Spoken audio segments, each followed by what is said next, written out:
लेकिन मेरे एक दो पॉइंट्स हैं सारी चीज के ऊपर। आज से चंद दिन पहले, चंद हफ्ते पहले रऊफ हसन और करण थापर की एक चैट जो है वो लीक हुई थी और तमाम टेलीविजन चैनल्स के ऊपर जो है वो फ्लैश की गई थी।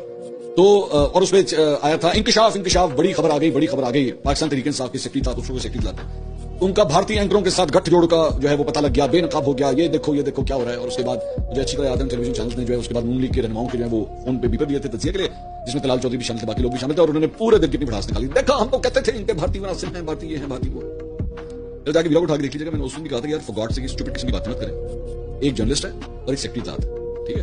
There is no problem in actually contacting Indian journalist, ठीक है। ये मामूल की बात है। कई पॉलिटिशियंस जो है, आपके कई पॉलिटिशियंस जाते हैं, जाके उनके शोज में बैठते हैं। अर्नब गोस्वामी उसके शोज में बहुत से पाकिस्तानी पॉलिटिशियंस जो है वो जा चुके हैं, इसमें कौन सी बड़ी बात है। और अगर चैट है भी तो, लेकिन ऑब्वियसली एक बयानिया बिल्डअप करना था, तो उसके अंदर वो भी रगड़ दिया गया कि देखें क्या हो गया, इंकशाफ हो गया। अब मुझे ये बताइए, ये जो मनाज़िर नजर आ रहे हैं, ये जो पिक्चर नजर आ रही है कि बरखा दत्त जो है वो मरियम नवाज और नवाज शरीफ के साथ बैठे हुए हैं, उनके घर पे गई है, वो घर पे जाके मिल रही है, इस पे क्या कहना है?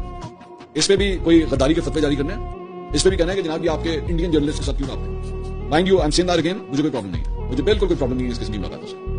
लेकिन अफसोस की बात यह है कि इन्हीं की हुकूमत में जो लोग ये दो बाप बेटी जो बैठे हैं, इन्हीं की हुकूमत में जो है वो इन्हीं के जराये के जरिए जो है वो चैट्स लीक होती हैं और उसके बाद टेलीविजन चैनल्स पे चलती है और इन्हीं के पार्टी के लोग जाके जो है ना फिर फतवे देते हैं गद्दारी। ये देखिए आपने क्या किया, देखिए ये नहीं किया। एक पॉइंट। दूसरा पॉइंट, मियां साहब इंडियन जर्नलिस्ट ना मिल सकते, पाकिस्तानी जर्नलिस्ट ना मिलना कोई मसला है?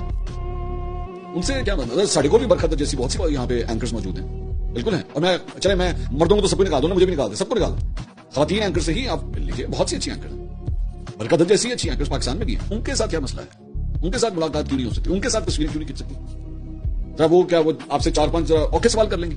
बरखा तो जारी बात है, बरखा अगर आपसे बात करेगी, बरखा आपसे ये तो नहीं पूछेगी ना कि मियां साहब ये बताइए 130 में आप जीते थे क्या हारे थे? बरखा आपसे ये तो नहीं पूछेगी, जारी बात है। बरखा आपसे ये भी नहीं पूछेगी कि मियां साहब ये बताइए कि आटे के थैले के ऊपर आपकी तस्वीर क्या कर रही है?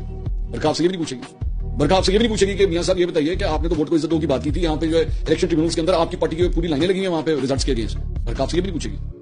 लेकिन हो सकता है कि मेहर बुखारी, आसमा शराजी, इन लोगों को अगर आप बुलाएं तो आपसे पूछेंगे मियां साहब कैसा महसूस कर रहे हैं 130 जीतने के बाद? मजा आ रहा है? हो सकता है वो ये सवाल करें, हो सकता है वो आपसे ये सवाल करें कि मियां साहब ये बताइए आजकल पंजाब के अंदर जो भी प्रोजेक्ट लगता है क्या वजह है, हर जगह आपने मरियम नवाज की तस्वीर लगानी, ऐसी क्या बात है? वो इस किस्म के सवाल करेंगे ना, वो जिन्होंने कहते हैं देसी सवाल करेंगे। बरखा वलायती सवाल करेगी, बरखा इंपोर्टेड सवाल करेगी, बरखा आपसे पाकिस्तान इंडिया ताल्लुकात के बारे में पूछेगी, बरखा आपसे पूछेगी कि मियां साहब आप लास्ट टाइम आपने मोदी को यहाँ पे जो है वो अपने घर पे दावत दी थी, आपने वेलकम किया था, क्या ये दोबारा भी हो सकता है? Obviously she will have her focus mostly on पाक इंडिया रिलेशनशिप्स, इसी पे बात करेगी ना, आपके लोकल इश्यूज पे तो नहीं बात करेगी। तो आप अगर एक फॉरेन जर्नलिस्ट से मिल सकते हैं, मैं दोबारा तीसरी दफा कह रहा हूँ, मुझे कोई प्रॉब्लम नहीं है। लोकल